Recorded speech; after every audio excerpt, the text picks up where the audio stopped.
क्या तुम्हें मुझसे भय नहीं लग रहा ब्राह्मण? मैं रत्नाकर हूं।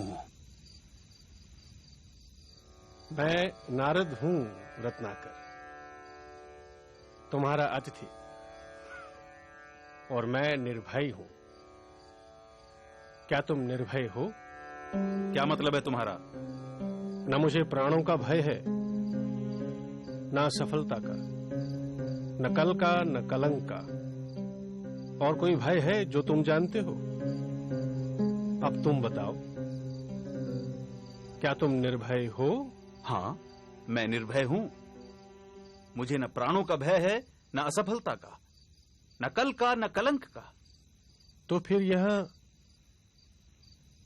वन में छिपकर क्यों रहते हो? क्या राजा से डरते हो? नहीं। प्रजा से डरते हो? नहीं। पाप से डरते हो? नहीं। तो फिर यहां छिपकर क्यों रहते हो?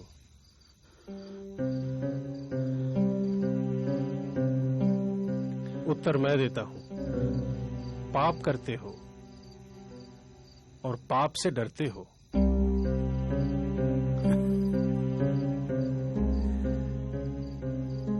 मैंने तुम्हारे बारे में बहुत सुना है। देवताओं के कवि, तुम मुझे फुसला नहीं सकते। न मैं पाप से डरता हूं, न पुण्य से, न देवताओं से, न दानवों से, न राजा से, न राज्य से, न दंड से, न विधान से। मैंने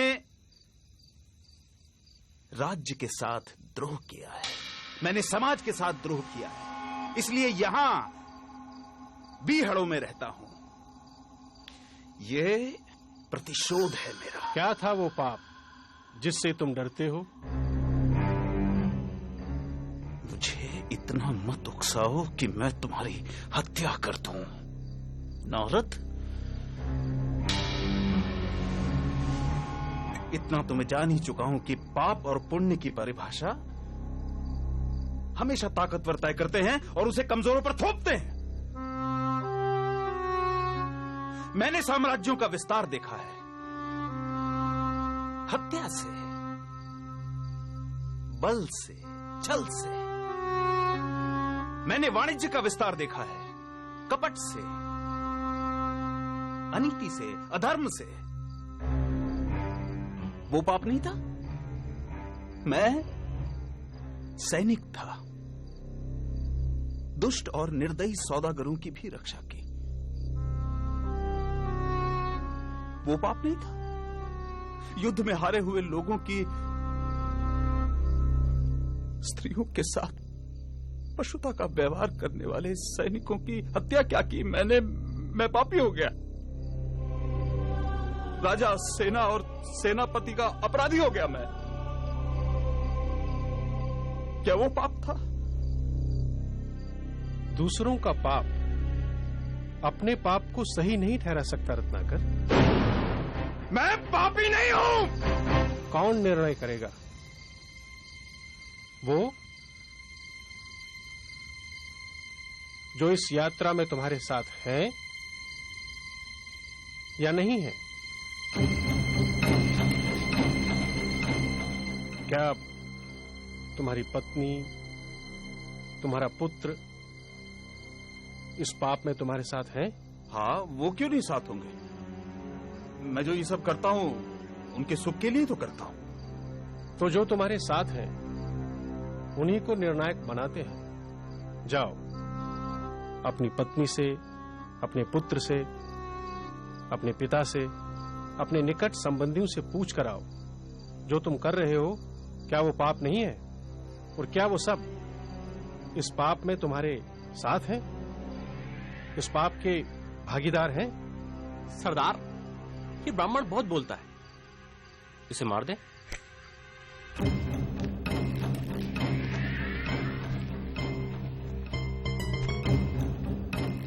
नहीं, इसे तो मैं अपने हाथों से मारूंगा,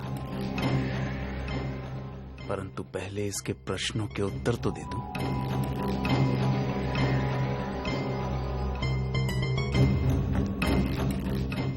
मेरे आने तक इसे बांध कर रखो,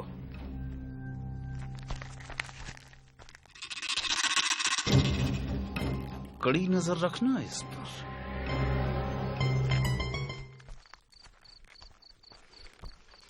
रत्नाकर बेटा, आज बहुत जल्दी आ गए तुम। कोई मोटा आसामी हाथ लगाए क्या?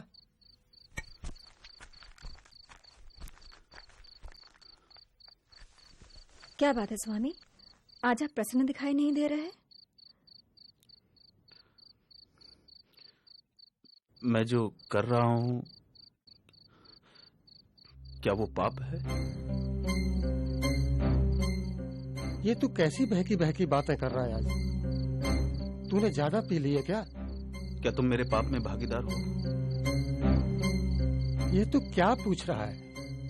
क्या तुम मेरे पाप में भागीदार हो? नहीं स्वामी, मैंने आपके सुख में दुख में साथ देने की कसम खाई है, आपके पाप में भागीदार होने की नहीं।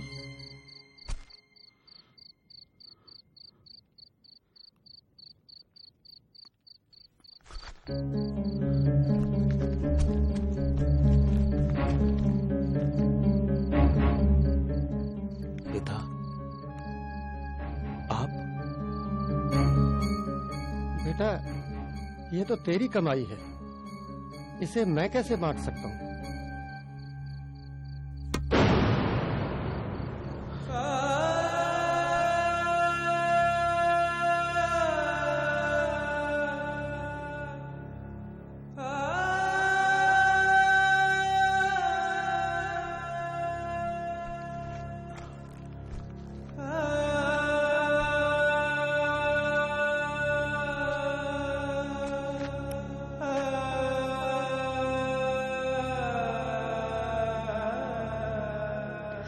आपका पथ शुभ हो स्वामी।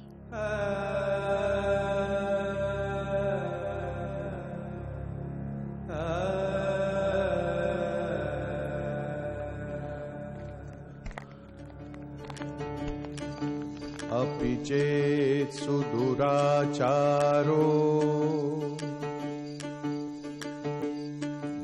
भजते मामनन्यभाक् साधुरेव समन्तव्यः सम्यग् व्यवसितो हि सः।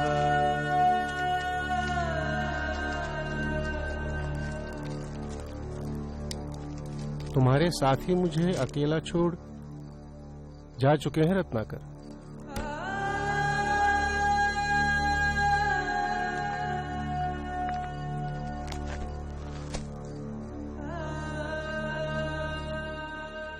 क्षमा देवर्षि, क्षमा। अब तो मैं भी अकेला ही हूं। नहीं रत्नाकर, तुम ही अपने मित्र और तुम ही अपने शत्रु हो। तुम्हारे पुराने संसार की रचना भी तुम ही ने की थी, तुम्हारे नए संसार की रचना भी तुम ही करोगे। इसलिए उठो और अपने पुरुषार्थ से अपना भविष्य लिखो। राम राम। तुम्हारा पथ शुभ हो। जयति जगति मायां यस्य कायाधवस्ते वचन रचनमेकं केवलं चाकलय्य ध्रुवपदमपि यातो यत्कृपातो ध्रुवोऽयं सकलकुशलपात्रं ब्रह्मपुत्रं नतोऽस्मि। इस कहानी के इस डाकू ने अपने संसार को छोड़ फिर एक नए संसार की रचना की, जिसे हम रामायण के नाम से जानते हैं। इतिहास कहता है कि अतीत का डाकू रत्नाकर ही भविष्य में राम कथा का रचयिता वाल्मीकि बना। ठीक कहा था देवर्षि नारद ने, असीम संभावनाओं का स्वामी मनुष्य काश खुद को पहचान पाता।